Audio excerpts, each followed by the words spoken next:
Hello दोस्तों, आज का इस वीडियो में हम बात करेंगे mechanism of action of anti depression drugs. यानी कि जो इससे पहले वाले वीडियोस में हम 4 क्लासिफिकेशन देखे थे कि हम जो एंटी डिप्रेशन ड्रग्स उसको 4 टाइप से हम क्लासीफाई किए थे। एक था सेलेक्टिव सेरोटोनिन रिएक्टिव इनहिबिटर, दूसरा क्या था ट्राइसाइक्लिक, थर्ड वन क्या था atypical and fourth one is monoamine oxidase inhibitor. तो आज हम ये समझेंगे कि आखिर इसका वर्क क्या है। ये भी तो हो सकता था ना कि सिर्फ एक टाइप का क्लासिफिकेशन होता। आखिर एंटी डिप्रेशन में 4 तरह का दवा लाने की क्या जरूरत था, और चारों तरह का अगर लाया गया तो उसका कोई ना कोई रीजन होगा। ठीक है, क्या उसका स्पेसिफिक फंक्शन था। ये जो बड़े बड़े नाम आप देख रहे हो, सेलेक्टिव सेरोटोनिन रिएप्टिक इनहिबिटर, इसको मेमोराइज करना क्या पॉसिबल है क्या? नहीं। लेकिन अगर आप इस वर्ड को समझोगे, इसके मीनिंग को, एक वर्ड को समझोगे, then it will converts into very easy. तो वीडियो आपको लंबा हो सकता है बट आपको कॉन्सेप्ट क्लियर होगा। सो देखते हैं। तो फर्स्ट क्लासिफिकेशन है सिलेक्टिव सेरोटोनिन रीअपटेक इनहिबिटर। इसमें 3 वर्ड्स हैं जो बहुत ज़्यादा इंपॉर्टेंट है। First one is serotonin, second one is reuptake and third one is inhibitor. So what is serotonin? आप कमेंट सेक्शन में कमेंट कीजिए। देखिए, सेरोटोनिन जो होता है एक प्रकार का न्यूरोट्रांसमीटर है, यानी कि एक प्रकार का केमिकल होता है। क्या होता है? केमिकल होता है। जिसका काम क्या होता है? जिसका काम होता है कि ब्रेन के अंदर, ये मेनली ब्रेन पे काम करता है। ये ब्रेन में जो जॉयफुलनेस है, हैप्पीनेस होता है, स्लीप पैटर्न होता है, उसको रेगुलेट करता है। ये जो आप हंसते हो, खुश होते हो, अगर ये न्यूरोट्रांसमीटर यानी कि सेरोटोनिन नहीं हो तो व्यक्ति क्या करेगा? डिप्रेशन में चला जाएगा, व्यक्ति के अंदर एंजाइटी आएगा। ठीक है, व्यक्ति के अंदर उदासी आएगा। जॉयफुलनेस को, ठीक है, जॉयफुलनेस को, हैप्पीनेस को, जो स्लीप साइकिल आप जो है, कभी कभी होता है कि एग्जाम में आप जो है लगातार रात में पढ़ते रहते हो, उसके आंख ऐसे ऐसे होने लगता है। क्यों? क्योंकि आपके बॉडी में मैकेनिज्म है, आपके बॉडी में सेरोटोनिन है जो ब्रेन को बता रहा है कि भाई आप सोने का टाइम हो गया, सो जाओ। तो ये जो केमिकल्स होते हैं ये बहुत पावरफुल होते हैं। अगर इनका लेवल ऊपर नीचे हो जाए तो क्या होगा? व्यक्ति के अंदर जॉयफुलनेस, हैप्पीनेस, ये सब कम जाएगा, रिड्यूस होगा, तो व्यक्ति सैड होगा, सैड होगा तो डिप्रेशन का शिकार होगा। तो मैं आपको एक बात बताऊंगी कि बेसिकली 3 ऐसे न्यूरोट्रांसमीटर है हमारे बॉडी में जो कि ये सारी चीज़ों के लिए रिस्पॉन्सिबल है। वो कौन कौन से हैं, वन बाय वन मैं आपको क्लियर करते जाऊंगे। तो आई होप सेरोटोनिन क्या होता है, इसका क्या फंक्शन है, ये क्लियर हो गया होगा। नेक्स्ट बात करते हैं reuptake. So what is the meaning of reuptake? अभी आपको रीअपटेक नहीं बताऊंगी, डायग्राम समझाऊंगी। नेक्स्ट है इनहिबिटर। इनहिबिटर का मतलब क्या होता है? इनहिबिट करना। इनहिबिट का मतलब क्या होता है? रोकना। कोई चीज हो रहा है उसको रोकना। ठीक है, दिस इज कॉल्ड इनहिबिट करना। यानी कि, और सिलेक्टिव का मतलब क्या हुआ ये भी आपको मैं समझाऊंगी। ठीक है, आगे डायग्राम से। यानी कि ये जो दवा है वो सेरोटोनिन को इनहिबिट कर रहा है, रोक रहा है। ठीक है, अब इतना समझ में आ गया। अब आगे देखते हैं। आगे बेसिकली क्या होता है, यहाँ से डायग्राम्स देखते हैं।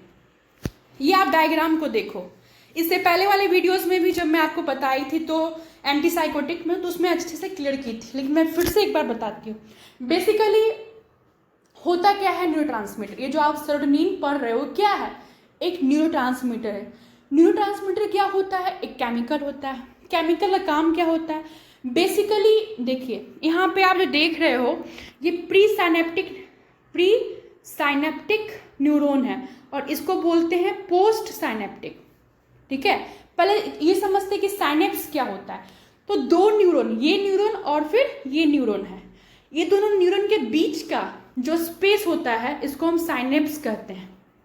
ठीक है, क्या कहते हैं? साइनेप्स कहते हैं। साइनेप्स क्या है? एक जंक्शन है जहां पे 2 न्यूरॉन आपस में मिलते हैं, लेकिन वो फिजिकली एक दूसरे को टच नहीं करते हैं। आप देख सकते हैं डायग्राम में कि ये दोनों न्यूरॉन आपस में एक मिल रहे हैं जंक्शन पे, लेकिन ये दोनों एक दूसरे को टच नहीं कर रहे हैं। तो ये जो गैप है ना, the gap present at the junction between 2 neurons, 2 neurons के बीच का जो जंक्शन है, जो गैप है, वहां पे हम उसी को गैप को हम बोलते हैं साइनेप्स। इस गैप को हम क्या बोलते हैं? साइनेप्स। जो जानते हैं उसके लिए रिवीजन है, जो नहीं जानते हैं वो सुन लीजिए, ठीक है, या फिर जो जानते हैं वो वीडियो को स्किप उतना कर सकते हैं। इसको कहते हैं साइनेप्स। अब क्या होता है, क्योंकि ये साइनेप्स से पहले वाला न्यूरॉन है इसलिए हम इसको प्री बोलेंगे। प्री मीन्स व्हाट, पहले, और ये साइनेप्स के बाद वाला न्यूरॉन है इसलिए हम इसको कहते हैं पोस्ट। पोस्ट का मतलब बाद होता है, प्री का मतलब पहले होता है। एक एक वर्ड को तोड़ के समझने से क्या होता है, आपको याद करने की जरूरत नहीं होगी।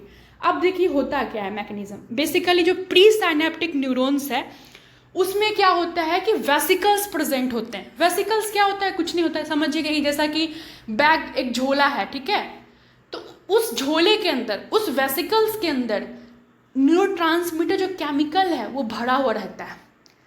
एक टाइम के बाद वो जो बैग है वो फट जाता है। जैसे आपका बैग पुराना होता था फट जाता है ना, वैसे ही ये वेसिकल्स ब्रस्ट आउट हो जाते हैं, ठीक है। ब्रस्ट होने से क्या होता है कि वो केमिकल्स जो न्यूरोट्रांसमीटर थे वेसिकल्स के अंदर वो रिलीज होते हैं। आप यहाँ से देख रहे हो ना, ये क्या देख रहे हो, this is called vesicles. Vesicles that contains what, serotonin, ठीक है। अब क्या होगा कि जो वेसिकल्स है ये आप देख रहे हो कि ब्रस्ट हो रहा है, यहाँ से जो आप ये देख रहे हो ऐसे से जो डॉट लाइक है वो ब्रस्ट आउट होके निकल रहा है, ठीक है। अब ब्रस्ट होके क्या होगा, ये साइनेप्स में जाएगा, मतलब गैप में जाएगा। फिर अब क्या होगा, साइनेप्स में जाने के बाद जो पोस्ट साइनेप्टिक न्यूरॉन्स यानी कि साइनेप्स वाला बाद वाला जो न्यूरॉन है, ये वाला न्यूरॉन, तो ऐसा थोड़ा ना है कि मान लीजिए कि आप किसी के घर गए, ठीक, आप बेल बजाए, गेट खुल गया, लेकिन आपको कोई आने ही नहीं बोला, तो क्या आप उस घर में घुसेंगे? नहीं घुसोगे। जाओगे उस घर में? नहीं जाओगे, भले आप उसके गेट के पास चले क्यों नहीं गए। उसी तरीके से पोस्ट साइनेप्टिक न्यूरॉन के पास रिसेप्टर होता है जो कहता है कि न्यूरोट्रांसमीटर सेरोटोनिन आप आइए और यहाँ पे विराजमान होइए, मतलब यहाँ पे आप अटैच होइए। तो वही जब सेरोटोनिन, जब वही न्यूरोट्रांसमीटर पोस्ट साइनेप्टिक न्यूरॉन्स के रिसेप्टर होता है, वहाँ पे प्रेजेंट होता है सेरोटोनिन का रिसेप्टर, और वो यहाँ पे आके क्या करता है, अटैच होता है, ठीक है। और अटैच होके वहाँ क्या बनाता है, ड्रग रिसेप्टर कॉम्प्लेक्स। क्या बनाता है, ड्रग रिसेप्टर कॉम्प्लेक्स। और फिर जाके वो अपना क्या करता है, प्रोसेस करता है, वो अपना इफेक्ट शो करता है। ये होता है एक नॉर्मल इंसान में, हम हैं, आप हैं। लेकिन अगर कोई व्यक्ति डिप्रेशन में है, कोई व्यक्ति को एंजाइटी है, ठीक है, कोई व्यक्ति फोबिया में है, ऐसा वो सारा कंडीशन जिसमें कि उसका मूड क्या है, रिड्यूस है, मैं कल भी समझाई थी आपको, तो रिड्यूस है, ऐसे कंडीशन में क्या यही मैकेनिज्म होता है? तो नहीं। अगर ऐसा होता तो व्यक्ति के अंदर हमको एंटी डिप्रेशन ड्रग्स डालने की जरूरत नहीं थी, ठीक है। तो आखिर होता क्या है, तो अब हम समझेंगे कि जब सेरोटोनिन रीअपटेक इनहिबिटर देने से क्या होता है। देखिए बेसिकली क्या होता है, आप इस डायग्राम को देखिए। अगर कोई व्यक्ति डिप्रेशन में है तो उसके बॉडी में जो सेरोटोनिन का लेवल है वो कम है, रिड्यूस है, ठीक है, क्योंकि serotonin is responsible for joyful happiness, ठीक है। आपका जो बॉडी खुश है, आप खुश हैं, आप हंस रहे हैं, ये क्यों हो रहा है? क्योंकि आपके अंदर हार्मोन है सेरोटोनिन। अगर वो हार्मोन इम्बैलेंस हुआ तो आप हंसी खुशी नहीं रह पाओगे, ठीक है। तो वही चीज़ एंटी डिप्रेशन में वाले मरीज को होता है। तो अब मैकेनिज्म में समझते हैं। तो मेनली क्या हुआ कि वेसिकल से ब्रस्ट तो हुआ, साइनेप्स के पास भी आया, लेकिन रीअपटेक सेरोटोनिन रीअपटेक को समझते हैं। सेरोटोनिन मीन्स हार्मोन, न्यूरोट्रांसमीटर, ठीक है। रीअपटेक मीन्स क्या होता है, रिटर्न होना, वापस होना। सेरोटोनिन आ रहा है, रिसेप्टर से अटैच होने की कोशिश कर रहा है, बट ये अटैच नहीं होके क्या कर रहा है, इसका मैक्सिमम अमाउंट जो सेरोटोनिन का है वो वापस से रीअपटेक हो जा रहा है, मतलब वापस से रिटर्न होके वापस से उसी वेसिकल्स में जा रहा है। ठीक उसी तरीके से कि आप किसी के घर के दरवाजे पे गए, ठीक है, दरवाजा आपके लिए खुला, लेकिन उसने आपको वेलकम नहीं किया कि आप अंदर आइए, तो क्या किया आपने, आप वहीं से निकल वापस मुड़ गए और आप कहाँ चले गए, अपने घर चले गए, ठीक है, क्योंकि उसने परमिशन नहीं दिया अपने घर में आने के लिए। ठीक उसी तरीके से सेरोटोनिन का कहानी है, वो वेसिकल से रिलीज होता है, ठीक है, साइनेप्स में जाता है, साइनेप्स से पोस्ट साइनेप्टिक न्यूरॉन में जाता है रिसेप्टर के पास, लेकिन रिसेप्टर उसको कॉम्प्लेक्स नहीं बनाने देता है, कुछ अमाउंट में बना भी लेता है, लेकिन मैक्सिमम अमाउंट जो सेरोटोनिन का होता है वो नहीं वहाँ पे कॉम्प्लेक्स बना पाता है, रिसेप्टर से कंबाइन नहीं हो पाता है और वो वापस उसी वेसिकल्स के अंदर चला जाता है। ये होता है एंटी डिप्रेशन में। अब हम क्या बोले, अब हम बोले कि सेरोटोनिन रीअपटेक इनहिबिटर। तो ये जो रीअपटेक हो रहा है, ये जो वापस सेरोटोनिन जा रहा है, इसके वापस जाने की वजह से सेरोटोनिन का अवेलेबिलिटी, यानी सेरोटोनिन जितना चाहिए था बॉडी में वो कम हो रहा है ना। सेरोटोनिन रिसेप्टर से ज्वाइन होता, कंबाइन होता, कॉम्प्लेक्स बनाता, तभी तो वर्क करता ना आगे। तो बॉडी में सेरोटोनिन कम हो रहा है, तो क्यों कम हो रहा है, क्योंकि रीअपटेक हो रहा है, क्योंकि वो वापस जा रहा है। तो उसको क्या करना है, इनहिबिट करना है, क्या करना है, उसको रोकना है। अब हम ऐसा दवा देंगे कि ये प्रोसेस हो ही नहीं, तो इसी को कहते हैं सेरोटोनिन रीअपटेक इनहिबिटर। समझ में आया। अब इसके वर्ड के आगे एक लगा हुआ है सेलेक्टिव। इसको हम सेलेक्टिव क्यों बोलते हैं, क्योंकि सेरोटोनिन में जैसे बेसिकली क्या होता है, जहां पे ये वहीं पे वर्क करेगा जहां पे सेरोटोनिन का रीअपटेक हो रहा है। जरूरी तो नहीं है कि सारे जगह ऐसा हो रहा है। अगर सारे जगह बॉडी के हर रिसेप्टर, जो सेरोटोनिन का रिसेप्टर है पोस्ट सिनेप्टिक न्यूरॉन के पास, अगर पूरे बॉडी में ऐसा हो जाए तब तो आदमी फुल्ली जो है पागल ही हो जाएगा, मतलब फुल्ली डिप्रेस हो जाएगा, उठ भी नहीं पाएगा वो बेड पर से। बट ऐसा नहीं होता है, उसका लेवल डिक्रीज होता है, लेवल फिर भी बॉडी में सेरोटोनिन का मात्रा होता है, बस उसका लेवल कम होता है, ठीक है। तो कई ऐसे जगह हैं जहां पे सेरोटोनिन का ड्रग रिसेप्टर कॉम्प्लेक्स भी बनता है और मैकेनिज्म भी आगे होता है, लेकिन बहुत सारे ऐसे जगह होते हैं जहां पे ये प्रोसेस रीअपटेक में वापस रिटर्न हो जाता है। तो ये दवा जो है वहीं पे काम करेगी जहां पे ये रीअपटेक वाला कंडीशन हो रहा है, इसलिए हम इसको लिखते हैं सिलेक्टिव सेरोटोनिन। और यही वजह है कि आज के डेट में भले ही आप 4 क्लासिफिकेशन पढ़ रहे हो एंटी डिप्रेशन ड्रग्स का, लेकिन मोस्टली जो कॉमनली जो यूज होता है वो सिलेक्टिव वाला ही यूज होता है, ठीक है। और ये जो बाकी जो है इसको क्या कर दिया है, रिप्लेस कर दिया है। क्यों, क्योंकि इसका साइड इफेक्ट बहुत कम है, ठीक है, और इसका इफेक्टिवनेस जो होता है, क्योंकि जहाँ पे ये जाना चाहिए वहीं पे वर्क करता है, इसका इफेक्टिवनेस भी अच्छा है, इसका साइड इफेक्ट भी कम है, इसीलिए ये वर्क बहुत अच्छा करता है। तो आई होप आपको ये समझ में आ गया होगा। तो अगर आप फर्स्ट मैकेनिज्म को समझ गए हैं तो बाकी में कुछ है नहीं, ठीक है। मोनोएमिन ऑक्सीडेज इनहिबिटर, अब नाम से समझ रहे हैं, जैसे ऑक्सीडेज क्या है, एक एंजाइम है, ठीक है। ऑक्सीडेज क्या है, एक प्रकार का एक ऐसा एंजाइम होता है जिसके वजह से क्या होता है कि मोनोएमिन, ये ऑक्सीडेज क्या है, ऑक्सीडेज जो है एंजाइम होता है जो मोनोएमिन को डिस्ट्रॉय करता है। अब बात है कि मोनोएमिन होता क्या है, तो आप जानते भी होंगे कि मोनोएमिन जो है वो एक न्यूरोट्रांसमीटर है। कौन कौन सा, तो सेरोटोनिन, नॉन एपिनेफ्रिन, ठीक है, और डोपामिन, ये तीनों को हम बोलते हैं मोनोएमिन। और ये तीनों न्यूरोट्रांसमीटर इंपॉर्टेंट होता है डिप्रेशन से बचाने के लिए। अगर इसका लेवल कम होता है ये तीनों न्यूरोट्रांसमीटर का, तो व्यक्ति डिप्रेशन में जाता है, ठीक है। तो ये क्या करता है, ऑक्सीडेज, एक ऐसा एंजाइम जो मोनोएमिन को ऑक्सीडेज कर देता है और इसको डिस्ट्रॉय कर देता है। तो अब ऐसा दवाई देना है मरीज के अंदर कि प्रोसेस हो ही नहीं, क्योंकि उसके अंदर मोनोएमिन का ऑलरेडी कमी है। तो अगर इस प्रोसेस को इनहिबिट कर दे, अगर ये मोनोएमिन ऑक्सीडेज नहीं हो तो क्या होगा, इसका लेवल इंक्रीज कर जाएगा। तो वही है मोनोएमिन ऑक्सीडेज इनहिबिटर। इसलिए मैं बोली थी कि फर्स्ट अगर आपको मैकेनिज्म समझ में आ गया है तो सब समझ में आ जाएगा, ठीक है। तो कहता है act as an monoamine oxidase that will increase in brain amine level which is responsible for the anti depression action।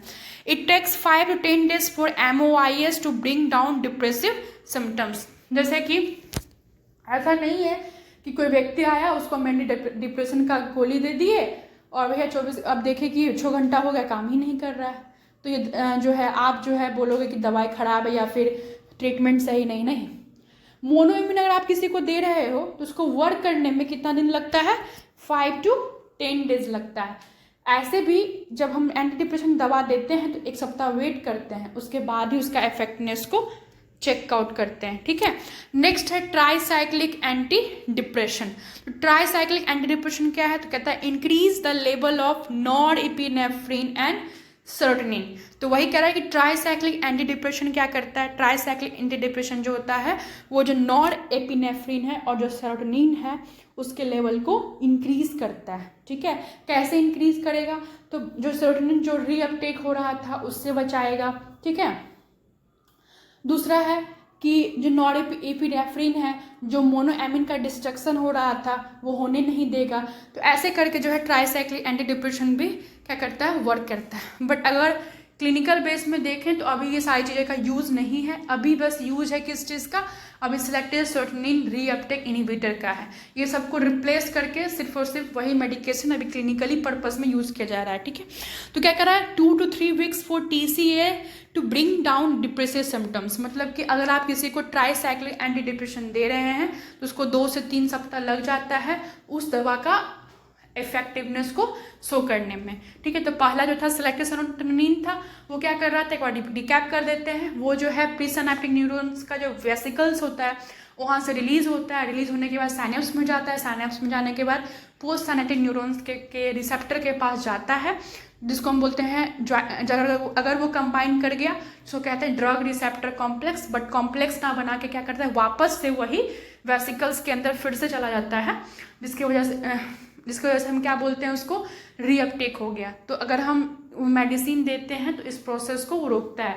Next हम बात करते हैं मोनोएमिन ऑक्सीडेज इनहिबिटर। तो ऑक्सीडेज एक एंजाइम था जो मोनोएमिन को डिस्ट्रॉय कर रहा था। मोनोएमिन क्या था? तो मोनोएमिन जो है 3 तरह का न्यूरोट्रांसमीटर होता है, जिसको हम जैसे कि सेरोटोनिन होता है, नॉरएपिनेफ्रिन एंड डोपामिन। ये तीनों जो है रिस्पॉन्सिबल होते हैं मूड एलिवेशन में, यानी कि डिप्रेशन में व्यक्ति को जाने नहीं देता है, मतलब बॉडी में मेंटेन करता है हैप्पीनेस, जॉयफुलनेस या फिर कह सकते हो स्लीप पैटर्न को, ठीक है। तो ये तीनों न्यूरोट्रांसमीटर इंपॉर्टेंट होते हैं। तो ये तीनों को जो है बोलते हैं मोनोएमिन। तो उसको डिस्ट्रक्शन करने से बचाता है। तो अगर डिस्ट्रक्शन नहीं होगा मोनोएमिन का, सेरोटोनिन जो होता है, नॉरएपिनेफ्रिन है, डोपामिन है, इसका लेवल ऑटोमेटिक इंक्रीज हो जाएगा। तीसरा है ट्राईसाइक्लिक, ठीक है। ट्राईसाइक्लिक क्या करता है? वो जो पहले वाला जो मैकेनिज्म था, ठीक है, उसी पे वर्क करता है, जिसको हम बोलते हैं ट्राईसाइक्लिक एंटी डिप्रेशन, ठीक है। और बेसिकली अगर देखा जाए तो ये जो अगर मैं मोटा मोटी बोलूँ तो 1 सप्ताह के बाद आपको भी एंटी डिप्रेशन दोगे तो एक सिलेक्टिव को छोड़ के बाकी 3 जो ग्रुप हैं, एटिपिकल और फिर ट्राईसाइक्लिक एंड देन फिर मोनोएमिन, ये तीनों जो है देखा जाता है कि अगर आप दे रहे हो दवा मरीज को तो 1 सप्ताह के बाद उसका इफेक्टिवनेस देखने को मिलता है। जैसे कि अगर आप पार्टिकुलर देखना चाहते हो तो ट्राईसाइक्लिक का 2 से 3 वीक लगता है, और अगर आप मोनोएमिन का देखना चाहते हो तो 5 से 10 दिन लगता है। ऐसे एवरेज पूछो तो आप बोल सकते हो 1 सप्ताह के बाद आप उसका इफेक्टिवनेस देखने को मिलेगा। इसके अगले वीडियोज़ में आपको मैं साइड इफेक्ट समझाऊंगी। आई होप आपको वीडियो अच्छा लगा होगा, कॉन्सेप्ट क्लियर हुआ होगा। अगर डाउट है तो आप प्लीज़ कमेंट कीजिएगा। अगर आपको अच्छा लगता है तो बताइए कि हाँ आपको जो है लेक्चर अच्छे लगते, ताकि मैं इसको आगे